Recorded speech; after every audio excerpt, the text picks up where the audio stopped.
La Sociedad de Estudios de Medium y Psíquicos, de la mano de Mente Psíquica, os dan la bienvenida al primer congreso Los Poderes Ocultos de la Mente, donde podréis escuchar a profesionales del conocimiento de la mente humana, sensibilidad psíquica, estados de consciencia, mediunidad e inteligencia emocional. Un recorrido por las experiencias y sabiduría de los ponentes Manuel Berrocal, Ser School, Juan Gómez, Paco Lozano, Alejandro Parra, Jesús Callejo, Nun, Mónica Biglioria, David Sentinella, Miguel Rodríguez, Rebeca Lebrón, Alex, Merced, Liliana Cheli. Crea tus propios códigos a través del conocimiento. Experimenta con la fuerza de tu mente. Siente. Crea.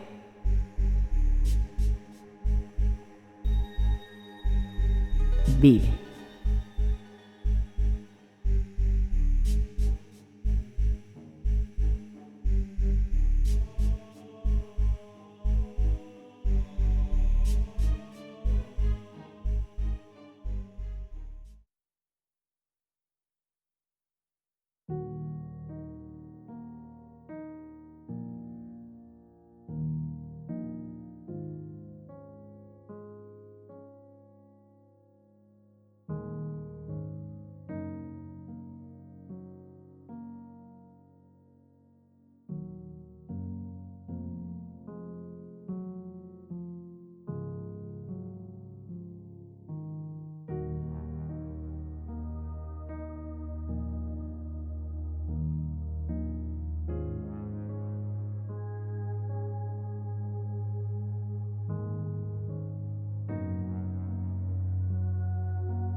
Como podéis estar viendo y escuchando, las conferencias que estáis presenciando en el Congreso podrían dar mucho más de sí. Es decir, a mí personalmente se me están haciendo muy cortas, puesto que los datos son tan interesantes que estoy escribiendo como si fueran cursos para luego obtener beneficio en el sentido de mis propias investigaciones.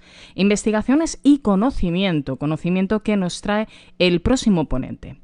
Juan Gómez, como periodista de oficio que es y apasionado investigador, sus pesquisas le han llevado desde el cono sur de África hasta el Círculo Polar Ártico.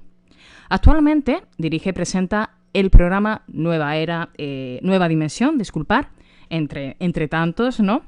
Y como escritor fue galardonado por el premio Enigmas, concedido por Prisma Publicaciones de Editorial Planeta, al mejor libro de investigación periodística por su obra Las cuevas y sus misterios. Y ese es el tema de su ponencia, Las cuevas y sus misterios.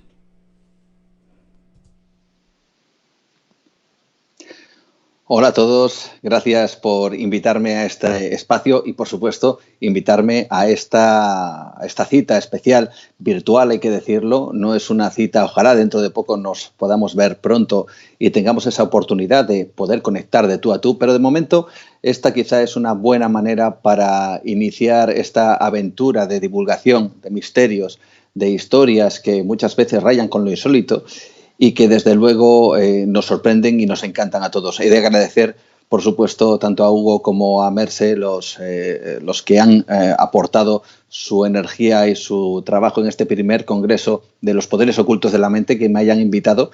Y voy a ir rápidamente porque el tiempo en esta cita está bastante limitado y me gustaría comenzar precisamente hablando de lo que Merce acaba de nombrar, ¿no? Las cuevas y sus misterios, ese libro que se llevó el premio Enigmas de Editorial Luciérnaga, que pertenece a Editorial Planeta, y que me ha llevado pues por muchos lugares del mundo. Hoy intentaré llevaros de manera virtual a algunos de ellos para explorar precisamente esas cuevas y esos misterios.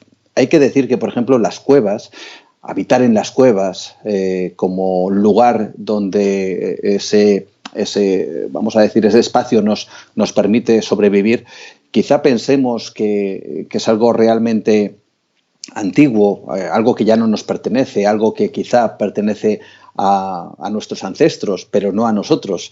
Es curioso pensar que eso no es así, porque ahora mismo, desde donde estáis viendo esta charla, esta pequeña concepción de las cuevas y sus misterios, y donde yo me encuentro es, en definitiva, es una cueva. La única diferencia quizá entre esas cuevas que buscábamos en las montañas y la que tenemos ahora mismo es que simplemente las tecnificamos, las ponemos pues con sofá, con televisión, las decoramos, las ponemos a nuestro gusto, pero en realidad sigue siendo una cueva. De hecho, tenemos que pensar cuánto tiempo a lo largo de toda nuestra vida pasamos en lugares que nos abrigan, es decir, que nos protegen del mundo exterior, de las que serían las amenazas del mundo exterior.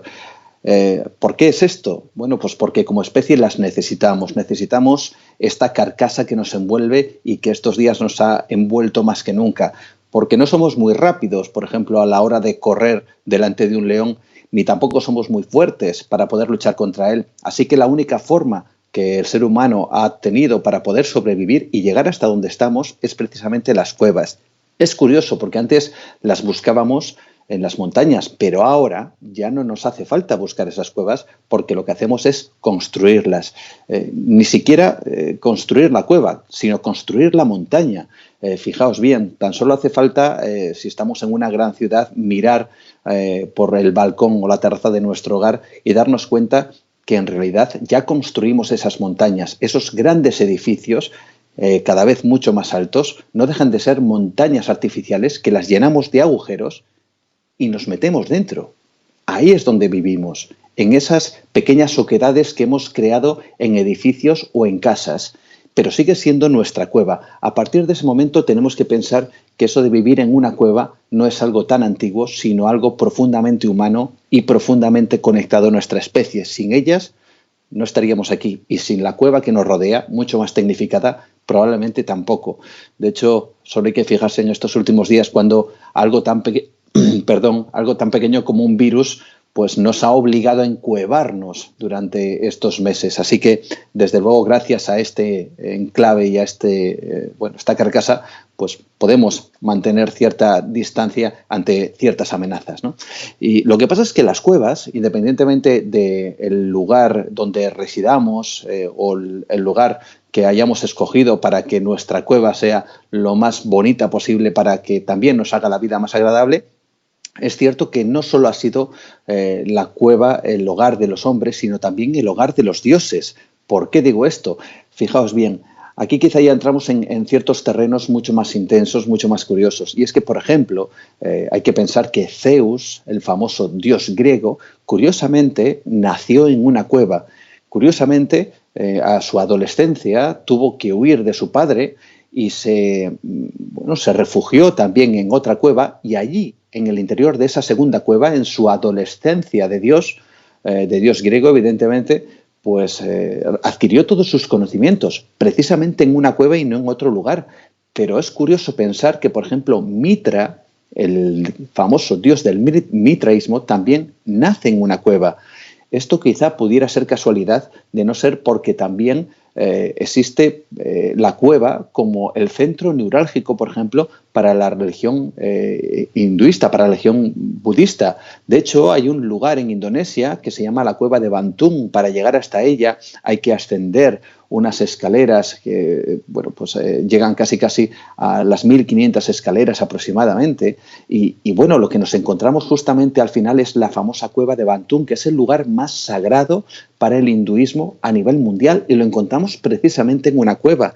Esto es curioso porque tenemos que pensar que Mahoma también adquirió todos sus conocimientos en una cueva. Fijaos qué paralelismo con la historia de Zeus. Mahoma huía de unos perseguidores de una ancestral, una antigua religión, se mete en una cueva y allí Alá le ofrece sus conocimientos, de la misma manera que Zeus adquirió todos sus conocimientos en una cueva. Ese lugar existe de verdad, se llama la cueva de Jarjera, una cueva que está situada aproximadamente a unos entre 12 y 15 kilómetros de la Meca, otro lugar sagrado, y además la cueva de Jarjera es un lugar a visitar. Solo se puede visitar, evidentemente, por aquellas personas que practican, en este caso, la religión musulmana, pero, sin duda alguna, representa esa conexión tan curiosa de los diferentes dioses y de los diferentes profetas, en este caso como Mahoma, que adquirió sus conocimientos, curiosamente, dentro de una cueva. Pero claro, nos falta uno, nos falta sin duda el que más cerca a nuestra cultura está, que es Jesucristo. Curiosamente, también Jesucristo nace en una cueva.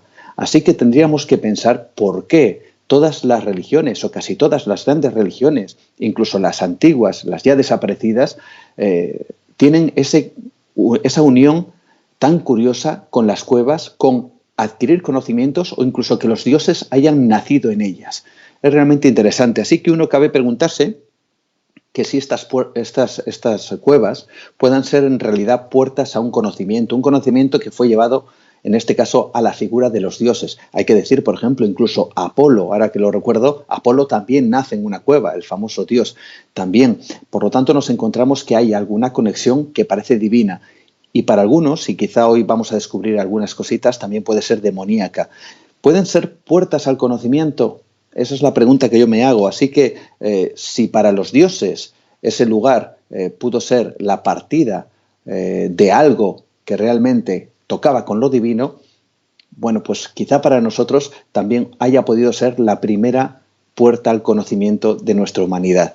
Veréis, tenemos que pensar en miles de años. Hablamos de 40.000, 50.000, 60.000 años. Nos vamos precisamente hasta lugares cavernarios donde el ser humano hacía esa primera vida y también donde, quizá dicen algunos, empezó a tener esa primera chispa de inteligencia o de diferenciarse un poco más de los animales. Veréis, me gustaría, ya que no tenemos imágenes, pero me gustaría que visualizarais todos en vuestra mente quizá la imagen de una pintura rupestre, puede que emblemática, quizá un bisonte, quién sabe si el bisonte de Altamira, quizá por aquella fotografía que prácticamente todo el mundo puede llegar a tener en su mente. Bien, hay quien cree que precisamente la cueva sirvió al ser humano para poder pensar en otras cosas que no fuera su propia supervivencia. Es decir, como decía al principio, si las cuevas, ahora mismo estas, nos protegen de algo tan pequeño como un virus, anteriormente, nos protegía, pues, como decía antes, del león y de también las inclemencias del tiempo, bueno, pues puede darse la posibilidad de que la cueva quizá nos aportara esa protección suficiente como para dejar de pensar en esas cosas que eran susceptibles de ser peligrosas y acabaran siendo las cuevas como los recintos donde la mente del hombre empezó a despertar. Lugares como, por ejemplo, la Cueva del Castillo, que está en Cantabria, este lugar también es más conocido, donde curiosamente había recovecos y hay recovecos en donde esos antiguos moradores dejaron plasmadas sus manos. Unas manos que estaban dibujadas en negativo, otras en positivo, donde colocando las manos impregnaban el ocre, el óxido de hierro, y al retirar la mano quedaba la silueta de los dedos, evidentemente ya marcada para siempre y que ha quedado marcada durante miles de años. Es curioso pensar que las cuevas quizá tendrían algún tipo, yo no sé si de pasaje a otro mundo, o al menos de manera simbólica para aquellos que vivían en ese momento, como digo, hace miles de años en el interior de esas cuevas, porque, según dicen pues expertos como el que fuera tristemente ya fallecido José de las Heras, que fue el director de las cuevas prehistóricas de Cantabria, el del museo, el Museo de Altamira en concreto, pues este hombre, que sin duda alguna su palabra sentaba cátedra, decía que quizá los lugares donde estas personas, que no dejaban de ser iguales a nosotros, dejaban su impronta, como esa huella, como esa mano, pues quizá teníamos la posibilidad de, yo no sé si de ver, o que ellos más bien veían, la posibilidad de atravesar la piedra como si estuvieran a punto de viajar a otro mundo, a otro lugar más allá de la roca.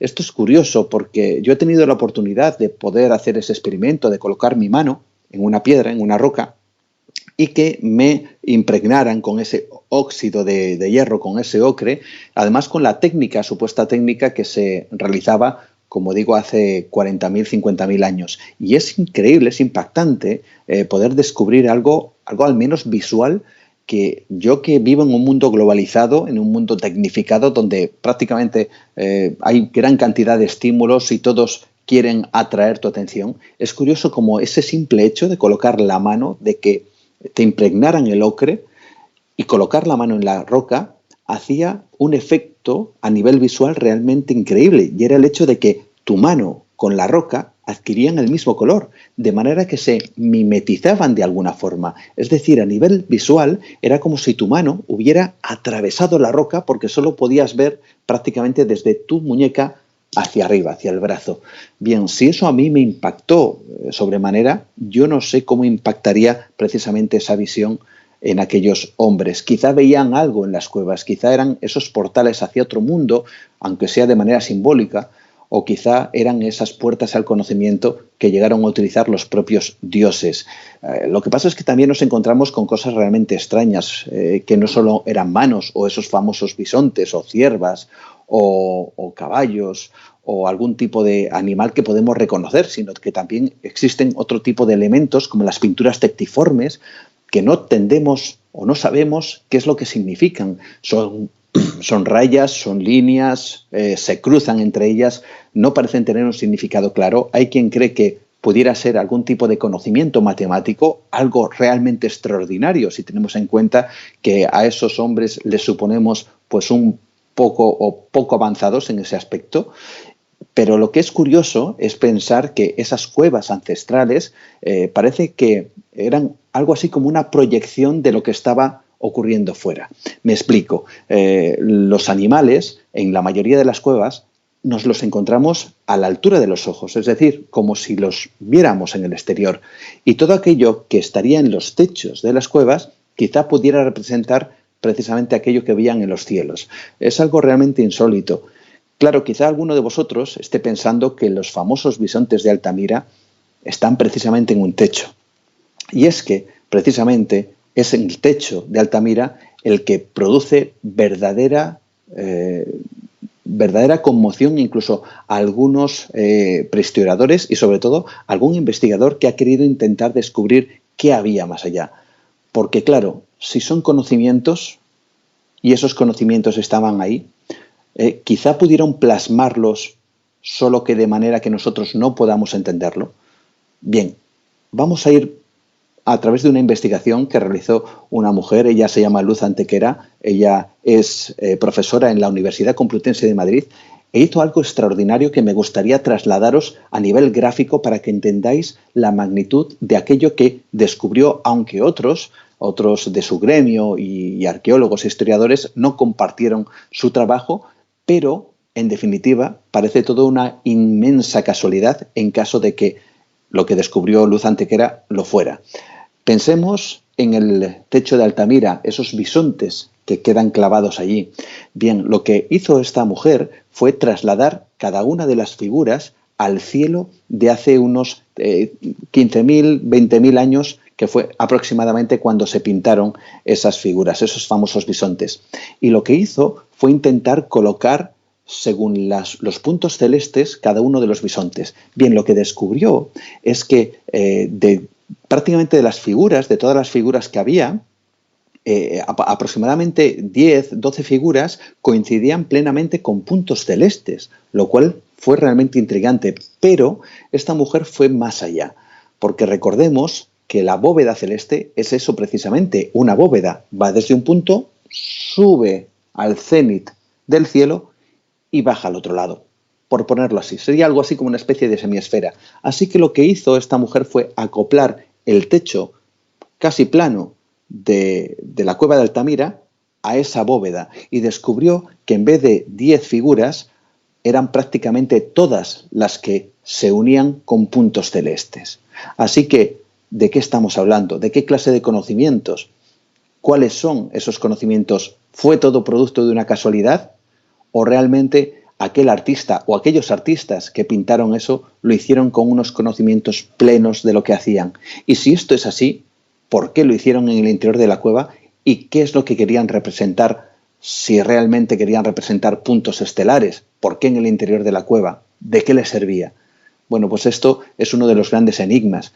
Como enigmas, precisamente son esos conocimientos aparentemente imposibles. Veréis, existen las tradiciones, existen las leyendas, existen los mitos de muchas civilizaciones que hablan que esos conocimientos fueron dados precisamente por los antiguos dioses, por los viracochas, por los ases en la cultura nórdica, pues por diferentes, aparentemente, sociedades venidas de algún lugar indeterminado. Muchas de estas culturas y civilizaciones apuntan al cielo precisamente como el lugar donde provenieron aquellos dioses que dieron aparentemente ciertos conocimientos de agricultura, de ganadería y una serie de cosas y que luego desaparecieron, como dicen, por ejemplo, en la antigua ya cultura nazca, hablaban, por ejemplo, de los viracochas y ellos, estos dioses, dijeron que prometieron volver. Todavía les estamos esperando, pero en cualquier caso parece realmente curioso que la mayoría de las civilizaciones hablen de sus dioses y hablen de la posible procedencia de esos dioses de las estrellas. Hay lugares totalmente alucinantes, como por ejemplo la cueva de Kimberley. La cueva de Kimberley es un lugar donde precisamente parece que se entroncan todos esos misterios. La cueva de Kimberley está en Australia. Hablamos de un lugar tan alejado para nosotros como es la cultura aborigen, precisamente de los antiguos australianos, no los actuales, evidentemente.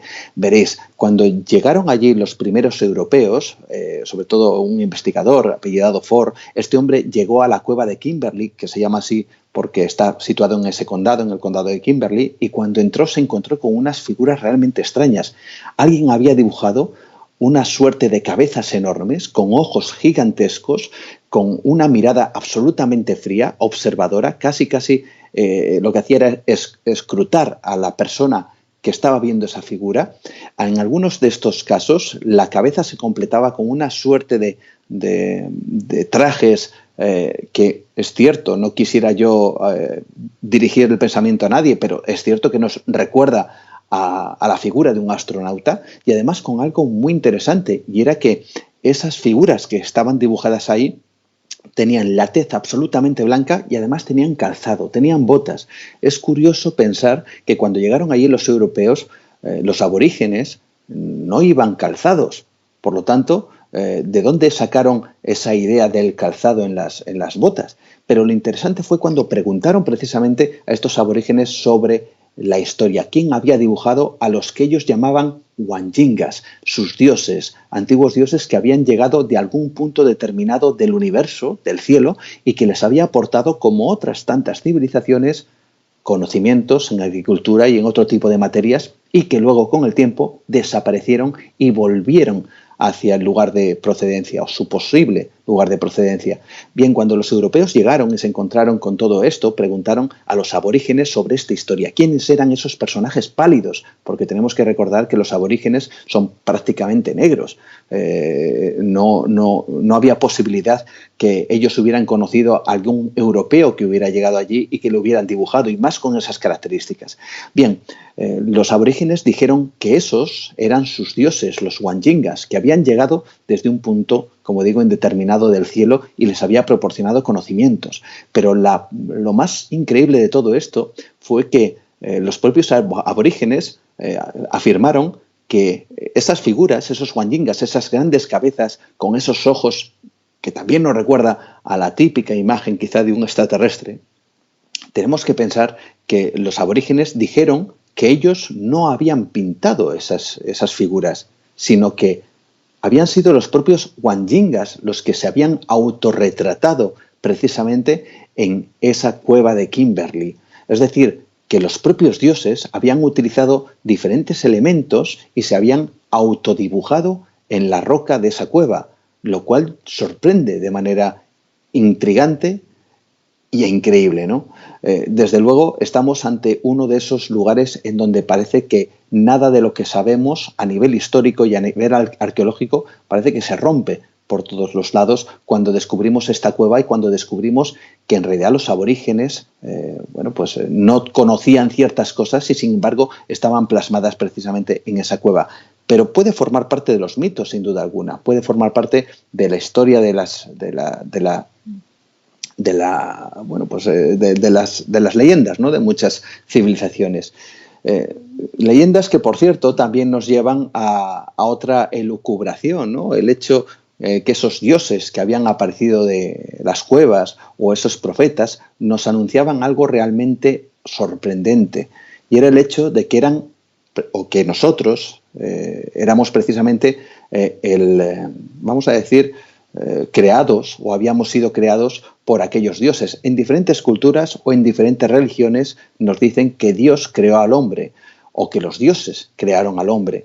Bien, así que estuve investigando acerca de esta idea, de este concepto, sobre la posibilidad de que esto realmente fuera así. Ojo, obviamente no tenemos ningún rastro arqueológico ni ninguna prueba que nos indique que unos dioses venidos de quién sabe dónde realizó una serie de experimentos o que nos creó de la nada, como nos dicen algunas religiones, ¿no? Pero es cierto que estuve investigando acerca de la posibilidad de que nosotros mismos, casi, que nos hemos convertido casi en dioses, podamos hacer que una especie inferior pudiera dar lo que la ciencia llamó el gran evento. Es decir, hace 40.000 años la mente del hombre despertó de manera totalmente enigmática. La ciencia no tiene a día de hoy ningún tipo de respuesta al respecto.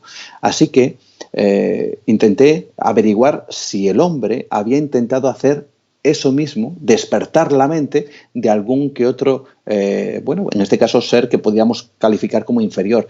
Y quizá el animal más interesante, obviamente, era los simios, el chimpancé en concreto. Uno de ellos se llamaba Washoe y se realizó un experimento en los años 60 con uno de estos chimpancés que fue absolutamente brutal. Se le llevó a una pareja, que ellos eran psicólogos, y le enseñaron el lenguaje de signos. Hablamos de apenas un bebé chimpancé. Bien, a medida que fue creciendo este bebé en ese, vamos a decir, ambiente humano, fue aprendiendo el lenguaje de signos, pero una de las cosas que más llamó la atención a estos dos investigadores, a estos dos psicólogos, era el hecho de que Washoe, que así es como se llamaba, empezó a crear su propio lenguaje sin que sus cuidadores se lo hubieran enseñado. Es decir, si conocía la palabra caja y conocía la palabra abrir, Washoe, que por cierto era una hembra, lo que hacía era unir las dos palabras para crear una palabra nueva por sí misma y así dar, por ejemplo, pedir que la caja se abriera, ¿no? Pero cambiando diferentes palabras o combinando diferentes palabras sin que nadie se lo hubiera enseñado. Bien, lo curioso de todo esto es que Washoe, después de mucho tiempo, tuvo una cría y a la cría, y esto es alucinante, le enseñó el lenguaje de signos sin intervención humana. Es curioso ese salto que hizo precisamente a su propia cría. La pusieron a esta chimpancé, la pusieron en un pequeño recinto y le hicieron interactuar con diferentes chimpancés, evidentemente de su especie, pero que no habían tenido ese contacto ni conocían el lenguaje de signos. Bien, la escena es realmente increíble porque ella intentaba comunicarse con los demás chimpancés con lenguaje de signos y claro, los demás pues no atendían a lo que decían, lo único que hacían era saltar y pegar gritos y veías que realmente, así lo transcribieron los propios investigadores, que algo había cambiado en la mente de Watteau, que nosotros de alguna forma habíamos sido los portadores de ese conocimiento y habíamos dado un clic. No sabemos hasta qué punto se hubiera podido desarrollar ese conocimiento o ese cambio en la mente de Watteau. Ella muere finalmente, Watteau murió no hace mucho, en la década del 2000, murió y es curioso porque la hija de estos dos investigadores, de estos dos psicólogos, cuando murió Watteau la enterraron como un humano y la hija no habló de ella como su mascota o como su chimpancé, sino que hizo algo realmente interesante. Dijo y habló de ella o se refirió a ella como su hermana. Es curioso pensar que esos dioses que dicen los mitos nos quisieron hacer a su imagen y semejanza, y como sus hijos, ¿no? O como sus hermanos, ¿no? Y es curioso pensar que finalmente nosotros, quizá como dioses, hayamos querido hacer algo parecido, pero en otras especies. Ha habido también otro tipo de experimentos que han sido profundamente terribles y que no han llegado a nada. Recuerdo, por ejemplo, otro chimpancé llamado Nim, que a el pobre, le pusieron en manos de una pareja, también hablamos de los años 60, lo que pasa es que esta pareja pues era, bueno, pues vamos a decir que muy libre y vivía en la época hippie y entonces pues al pobre chimpancé, además de enseñarles, le enseñaron cierto lenguaje de signos, pero también le pusieron de todo tipo de sustancias psicotrópicas que se tomaban en esa época pues hasta arriba, ¿no? Por lo tanto el tema quedó totalmente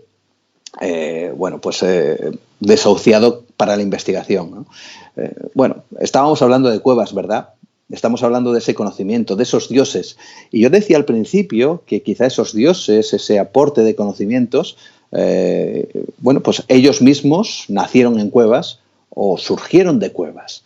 Bien, es interesante porque a día de hoy, si tenemos que pensar en las cuevas, quizá haya lugares que para algunas personas puedan ser considerados como portales en donde surge algo divino. Fijaos bien, puede que muchos de vosotros conozcáis lugares, pequeñas cuevas, pequeñas oquedades en la roca, donde alguien ha colocado precisamente una virgen. Curioso pensar que hay cuevas donde las vírgenes parece que han conseguido tener su propio hogar y si no, hay muchas personas devotas de la religión cristiana que llevan una figura de una virgen y la ponen en una hornacina que está metida dentro de una roca o en el interior de una cueva. Habría que preguntarse por qué. Cuevas con vírgenes en su interior, con estatuas, con figuras, las hay en prácticamente todas las partes del mundo. Y habría que pensar por qué precisamente esa unión de las cuevas y las vírgenes. Ya sé que no os voy a poder escuchar, pero me gustaría que, aunque sea mentalmente, acabarais la frase que voy a decir ahora. Que llueva, la Virgen de la Cueva. ¿Por qué precisamente la Virgen de la Cueva? ¿Por qué se asocia lo divino en algunas ocasiones a los lugares que, por cierto, están enclavados en el interior de la tierra, que nada tiene que ver con lo divino, porque todos tenemos que recordar que en la mayoría de las culturas, en la mayoría de las religiones, lo divino está arriba y lo infernal está abajo? ¿Por qué esa extraña conexión? Que salga lo divino de una cueva.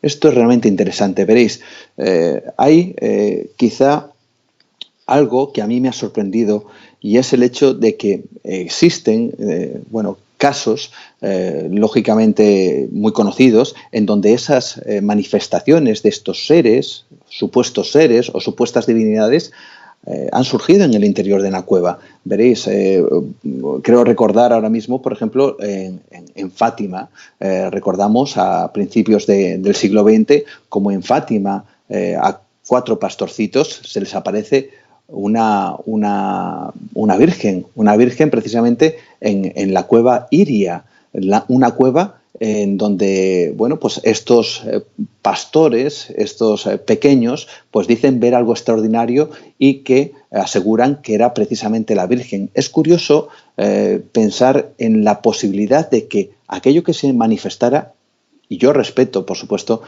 cualquier creencia, pero quizá aquello que se manifestara no era tan divino como pensamos. ¿Por qué? Porque una de las cosas que pidió esta Virgen fue que se construyera una basílica enorme, un lugar de culto para que la gente fuera a adorarla.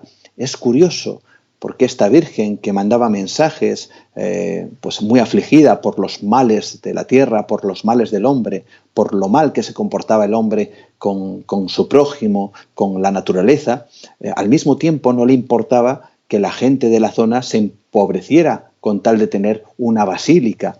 Es curioso pensar que esta Virgen aparentemente había mandado todo tipo de mensajes pues de bondad y de, bueno, pues quizá de concordia entre los humanos, pero no le importó en absoluto que, por ejemplo, a pobre Jacinto Martos, Francisco Martos, el que fuera el único niño de esos pastores que vieron a esa Virgen, pues fuera molido a palos directamente por el alcalde para que supuestamente pues dijera uno de los famosos secretos de Fátima. Ni tampoco le importó predecir la muerte de Jacinta y de Marta, que les dijo que iban a morir. Marta murió efectivamente de gripe española y allí se encuentra junto con la tumba de Francisco, allí en Fátima. No le importó decirle a una pobre niña pues que iba a morir. Esto es realmente curioso, ¿no? Cuando nos vamos, por ejemplo, a la Virgen de Lourdes, también esta curiosamente aparece en el interior de una cueva y se le aparece a una mujer, a una pastora también llamada Bernadette Soubirous. Esta joven dice ver a un ser, pues con una especie de capa, de túnica, y bueno, pues la gente la asocia precisamente a la aparición de la Virgen. Pero es curioso que esta Virgen, que al mismo tiempo, al igual que en Fátima, también daba mensajes de bondad, no le importó en absoluto que su mayor devota, como fue la vidente de Lourdes, pues muriera con un tumor en la pierna que la devoró literalmente y acabó con su vida con grandes dolores. No sabemos exactamente, por lo tanto, si las cuevas y estas apariciones sean precisamente divinas, aunque quizá nuestro concepto religioso nos haya llevado por ese término. Así que, ¿quiénes son? ¿Son divinos? ¿Vienen de algún sitio extraño y se manifiestan precisamente en las cuevas? Bueno, pues yo me fui en busca quizá de este tipo de personajes y me fui a un lugar, a un país, precisamente para intentar averiguar un poco más sobre quiénes eran estos personajes. Así que me fui al país donde más creen en estas cosas, que es Islandia.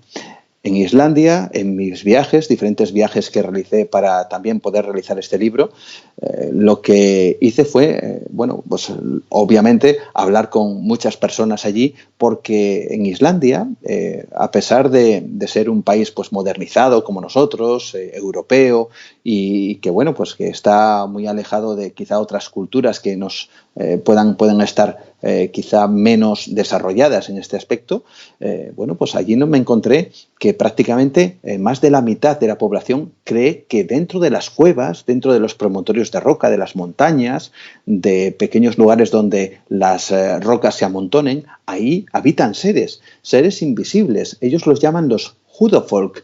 Hudafolk en islandés sería algo así como el pueblo escondido. Y hablaría precisamente la leyenda que dentro de esas cuevas y dentro de esos promontorios de roca existirían, vamos a decir, pequeños hogares llamados Alfolk, que sería algo así como hogar de duendes, donde habitarían precisamente estos seres. Pero lo creen a pies juntillas, no es algo que para ellos represente algo así como un cuento, como una leyenda. Lo creen de verdad. Bien, yo fui precisamente a descubrir algunos de estos seres. La leyenda es realmente maravillosa para poder explicarla. Lo digo rápidamente. Lo que nos dice la leyenda es que Eva y Dios iban a tener un encuentro. Eva iba a presentar a sus 4 hijos a Dios en un momento determinado. Lo que ocurre es que a Eva se le olvidó la visita. Cuando Dios llegó, Pues Eva la pilló casi de sorpresa y como pudo, bañó y dejó presentable a 2 de sus hijos, mientras que a los otros 2 hijos los escondió. Bien, cuando llegó Dios, le pidió que le presentara a sus hijos y entonces Eva le presentó a los 2 niños que ella había dejado dignos de tal insigne visita. Lo que pasa es que Dios lo sabe todo. Y entonces Dios le preguntó si tenía más hijos. Ella dijo por vergüenza que no. Y fue en ese momento cuando Dios respondió algo así como: entonces, todo aquello que se esconda a los ojos de Dios, se esconderá a los ojos de los hombres. ¿Esto qué significa? Bueno, pues que según la tradición islandesa, este pueblo escondido, estos seres que habitan en cuevas, en las rocas, en las montañas, serían los descendientes de los 2 hijos que Eva escondió, y nosotros seríamos los descendientes de los hijos que Eva presentó a Dios. Por lo tanto, esos seres no diferirían mucho de nosotros, a excepción de que son invisibles. Y lo creen de verdad. Así que yo me fui a Islandia a buscarles precisamente a un lugar, pues que tiene su particular misterio, porque lo mismo que pueden existir estas criaturas que pueden ser bondadosas, que incluso los propios islandeses, esto también es alucinante, llegan a desviar carreteras con tal de no importunar los Alfol, es decir, estos hogares de duendes, llegan a encadenarse. Hay incluso una asociación que se llama Asociación Amigos de la Lava, que lo que hicieron en el año 2012, si no recuerdo mal, fue encadenarse a la construcción de una autovía, de una autovía no era, de una carretera, porque al parecer en su trazado iban a destruir varios de estos Alfol. Lejos de lo que podamos pensar, las autoridades tuvieron que desviar esa carretera precisamente para no importunar a los posibles seres invisibles que allí habitarían. Y esto pasó de verdad, y pasó hace bien poquito, pero sigue pasando a día de hoy. Es curioso también el hecho de que antes de, por ejemplo, crear un centro comercial o crear algún tipo de instalación que requiera la destrucción de parte del paisaje, se mire si puede haber algún tipo de Alfol en el lugar para no destruirlo. Y en caso de que sea inevitable la destrucción, lo que hacen es trasladar todas las obras a otro lugar para que ese enclave se quede justamente donde está y esos seres invisibles no sean importunados, porque además dicen que si no, se vengan. Veréis, en mi viaje estaba yo en realidad buscando no estos personajes, sino otro un poco más terrible. Un personaje llamado Draugr, un personaje que también habitaría en una cueva. Para que nos entendamos, dentro de la mitología islandesa existiría un ser que sería algo así como un vampiro ancestral, pero no pensemos en un vampiro como el famoso Drácula del Castillo, elegante y de buenas maneras. Hablamos de un ser verdaderamente terrible, un ser que atacaría de forma visceral a todas sus víctimas. Y aquí nos encontramos precisamente con una de estas figuras. Las sagas nórdicas, las sagas islandesas, ya hablan de un personaje que fue real, que se llamaba Grettir el Fuerte, que él tuvo que enfrentarse a un Draugr, a uno de estos demonios. Draugr en islandés significa algo así como el que camina de nuevo. Y lo que viene a significar es que existen demonios que entrarían en el cuerpo de los difuntos y estos, dependiendo de cómo hubiera sido su vida y su muerte, serían poseídos precisamente por este demonio y animados como si fueran una marioneta para atacar a los vivos, como digo, de manera terrible y visceral. Esta creencia es real, es absoluta, y dicen que Grettir el Fuerte consiguió derrotar a uno de estos Draugr cortándole la cabeza en una cueva señalada en el mapa dentro del territorio islandés. Lo que pasa es que es una cueva realmente inaccesible, es muy difícil llegar, no es que sea inaccesible, pero es muy difícil llegar, pero nosotros queríamos ir, ¿no? Un grupo de personas queríamos llegar precisamente a esa cueva. Veréis, cuando nos pusimos en contacto con las autoridades, nos dijeron que si íbamos a ese lugar, pues ojalá no nos pasara nada, evidentemente, pero si nos pasaba algo, por lo menos nos llevaría un día, dice, salir de allí y pedir ayuda. Dice, por lo tanto, nos teníamos que pensar muy bien si dirigirnos precisamente a esa cueva, a la cueva del Draugr. Y además, como ellos creen en estas cosas, también nos advirtieron que ellos creen en el Draugr, que puede que estuviera por allí y que no nos lo tomáramos a broma. Bien, ¿qué es lo que ocurre? Bueno, pues que nosotros fuimos a la cueva del Draugr.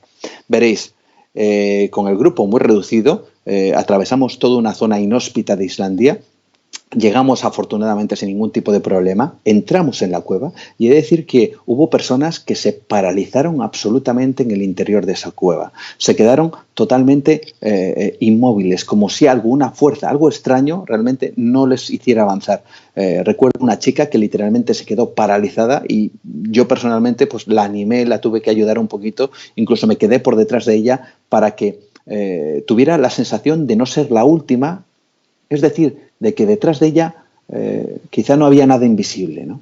Bueno, cuando llegamos, es cierto que nos encontramos con algunos símbolos extraños, pero he de decir que sí vimos ese Draugr. Sí vimos ese Draugr. Quizá no sea la imagen que nosotros, como personas que estamos en este mundo globalizado, esperamos ver. Pero desde luego, para aquellas personas que creen en esta figura, para aquellos que desde tiempos antiguos quizá vieron lo que nosotros vimos, creyeron firmemente que era un Draugr. Y es una pena que yo ahora mismo, desde aquí, no os pueda enseñar esa imagen. Así que lo único que puedo hacer es que la busquéis en el libro, porque allí está plasmada en las cuevas y sus misterios. Es una absoluta pena, pero desde luego merece la pena descubrir que existen monstruos a día de hoy en un lugar inhóspito como Islandia, monstruos que habitan en cuevas, ¿no? Desde luego es algo alucinante. Quizá para cerrar este círculo, para terminar, he de decir que yo, por ejemplo, en uno de mis viajes en busca de estos seres, fui hasta África, al Cono Sur, y bueno, estuve en Kenia, estuve en Tanzania, estuve buscando una cueva, por ejemplo, la cueva de Kitum, una cueva terrible donde dicen que allí nació el ébola, y por una serie de circunstancias al final no pudimos llegar, también por la profunda superstición con la gente con la que íbamos, pero es cierto que estando precisamente con los masáis, en la zona del Masai Mara, lo digo rápido, el Mara es el río y Masai sería la zona donde viven los masáis, de ahí lo de Masai Mara. Bueno, pues estando con los masáis, tuve la oportunidad de poder hablar con un jefe de una de las tribus masáis y él me comentaba precisamente que en sus mitos y sus leyendas, para que veáis que trasladando desde Islandia hasta el cono sur de África, las cosas no parece que cambien tanto. Y él me hablaba de Lonengai. El Lonengai es su dios particular. ¿Y dónde vive ese dios? Pues vive precisamente en una montaña, en el interior de la tierra. Un dios que, según dice, pues cuando está de buenas, pues no hay ningún problema, y cuando está de malas, pues la tierra y la montaña tiembla.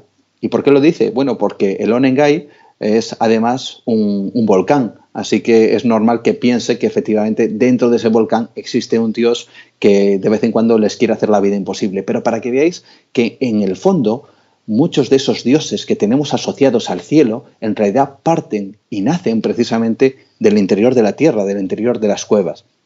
Dioses, gigantes, como esas leyendas que tantas veces hemos escuchado, ¿no? De los gigantes que quizá habitaron la tierra. Así que hay otra cueva que quizá nos da ciertas claves. Estoy pasando muy rápido, pero todo tiene que ver, ¿no? Estamos hilando precisamente con el mundo del misterio, de la arqueología, de la mitología y también de la antropología con las cuevas.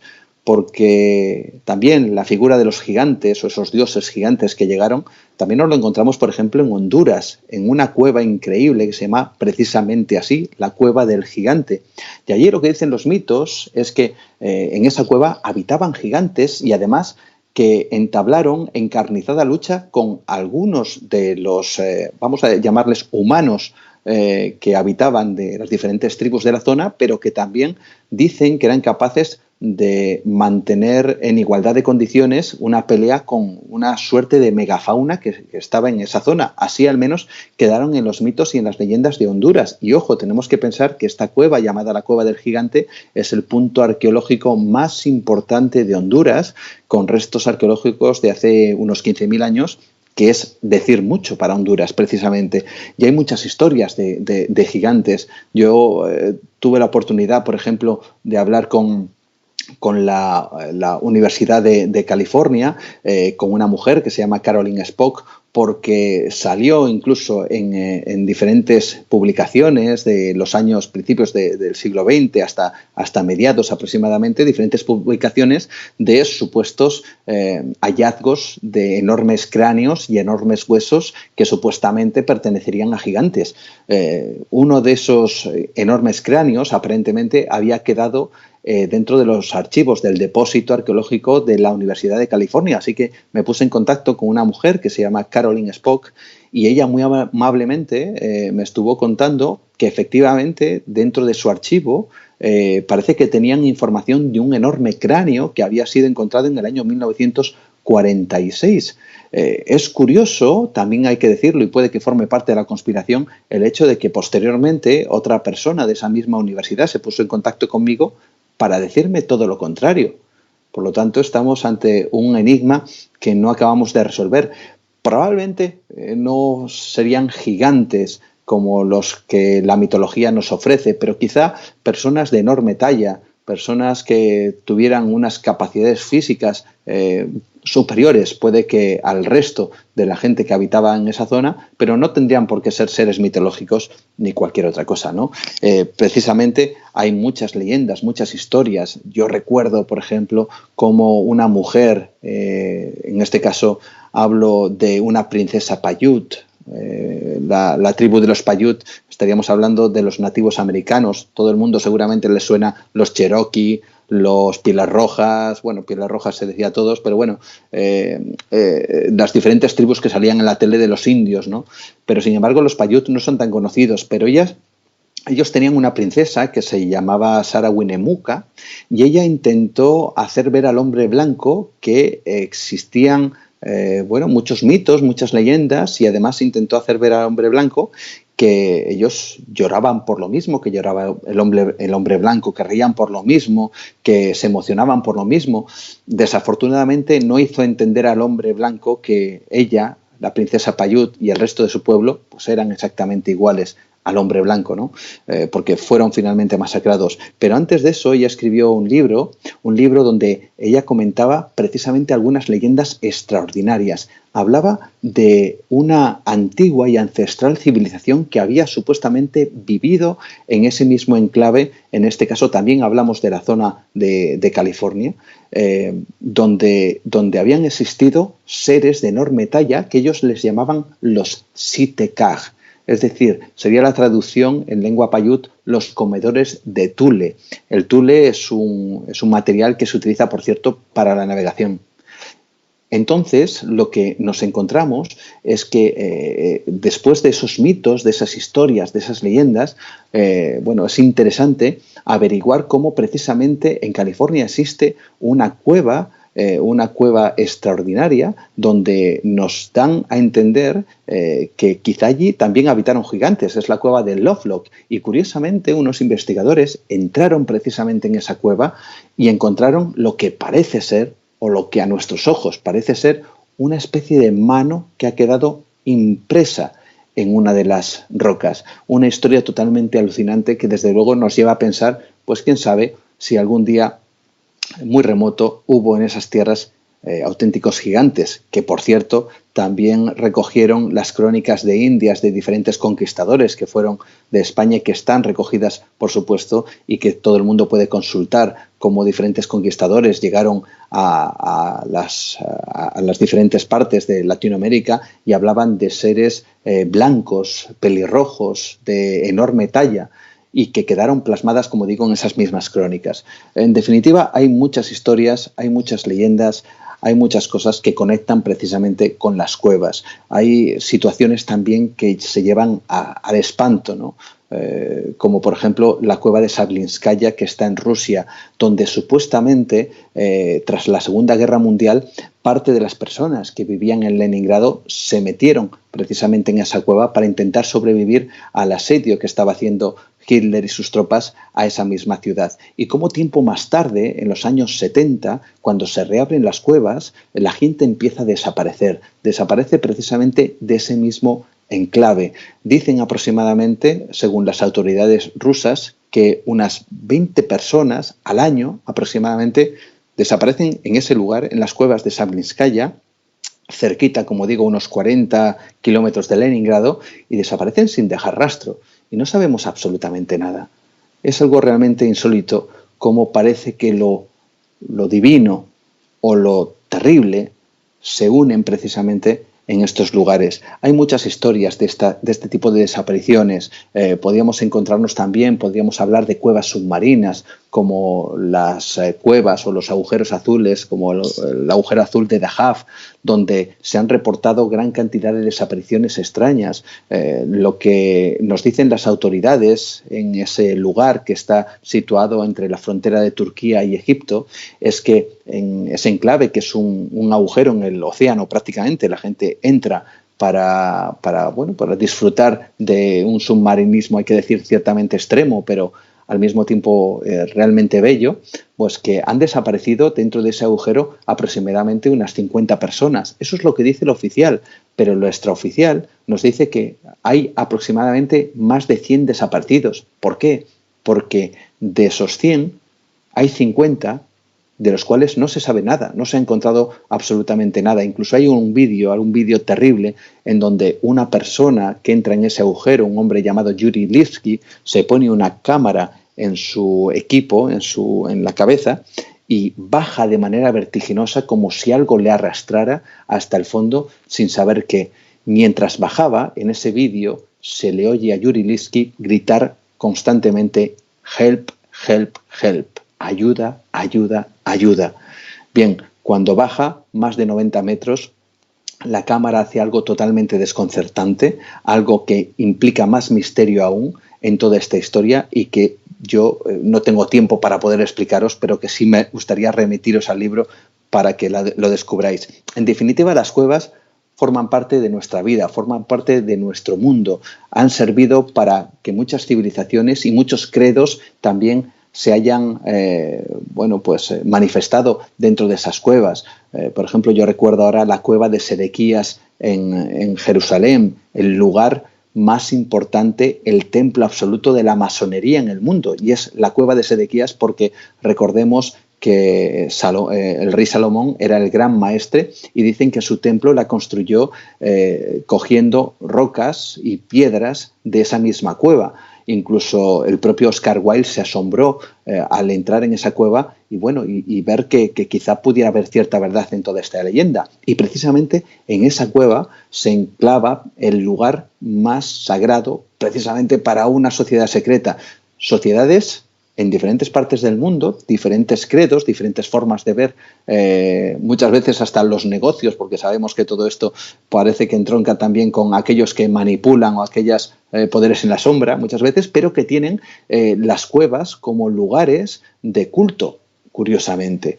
Veréis, quisiera terminar tan solo diciendo una cosita. Hace poquito tiempo, yo creo que un par de años, la sonda, la Lunar Recognized Orbiter, el LRO, que es un satélite, un pequeño satélite que hace fotografías en la Luna, hizo una fotografía de varias cuevas que hay en la Luna.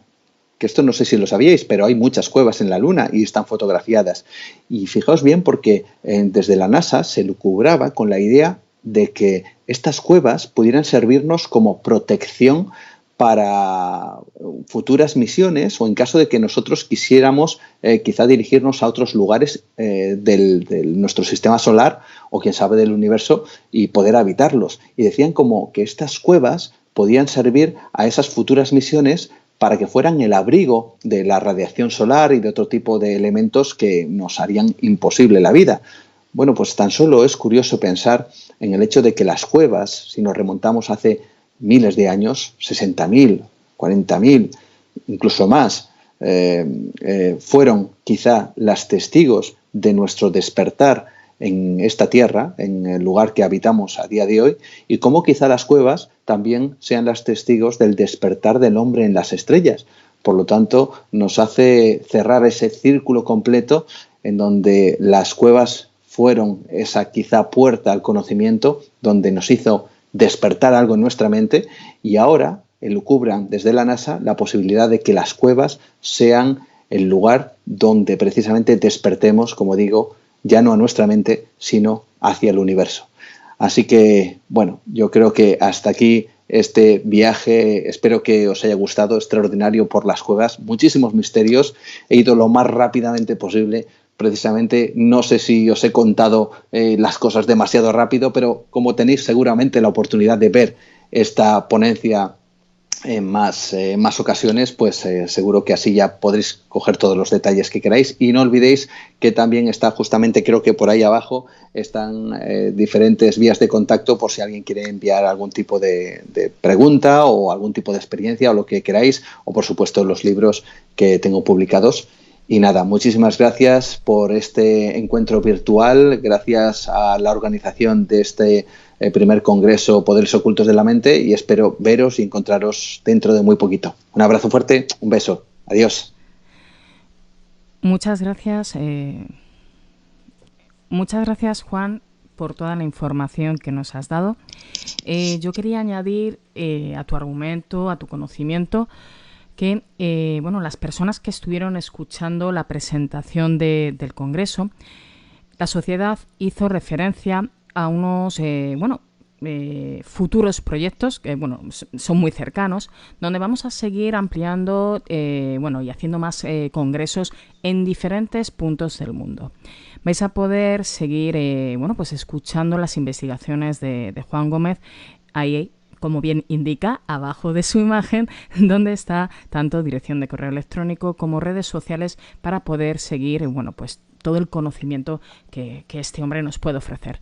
Porque quitando los grandes viajes que disfruta, quiero añadir que su explicación, el énfasis de su voz, hace que estemos sentaditos escuchando y vayamos visualizando las imágenes. Tiene una capacidad de explicación que las personas que además trabajamos la visualización creativa, a mí no me haría falta gastarme dinero en un billete, con lo cual también gano mucho porque me lleva esas grandes sensaciones y esas grandes visiones. También comentar, Juan, que pues que hay comentarios de las personas en Facebook.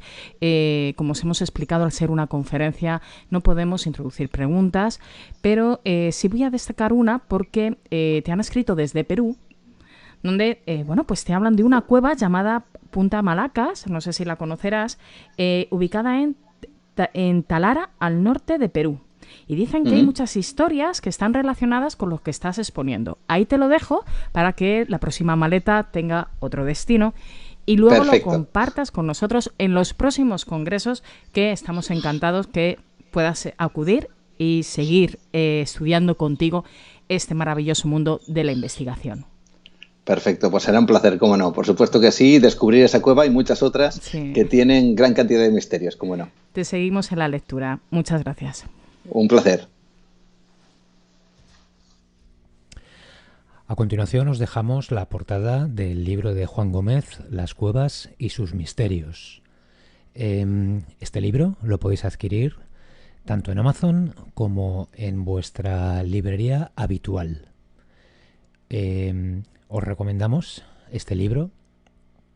Solo con haberlo escuchado, yo creo que el interior tiene que ser fantástico.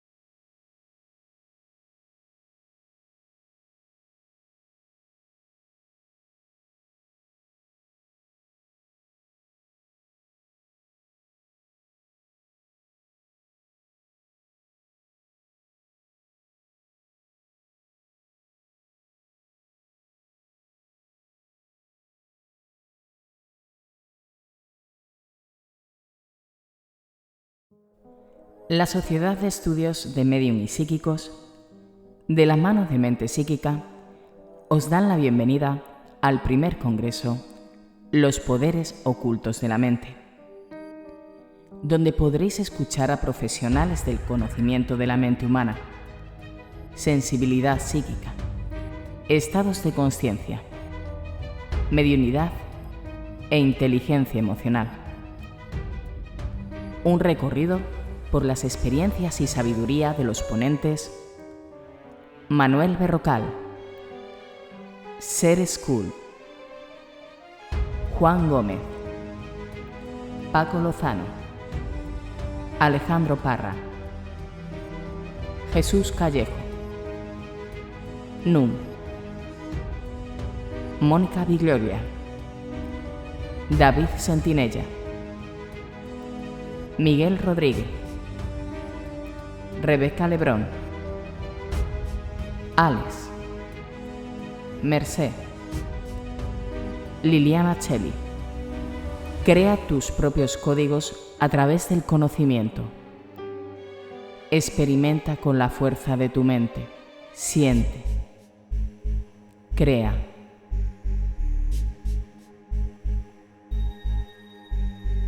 Vive.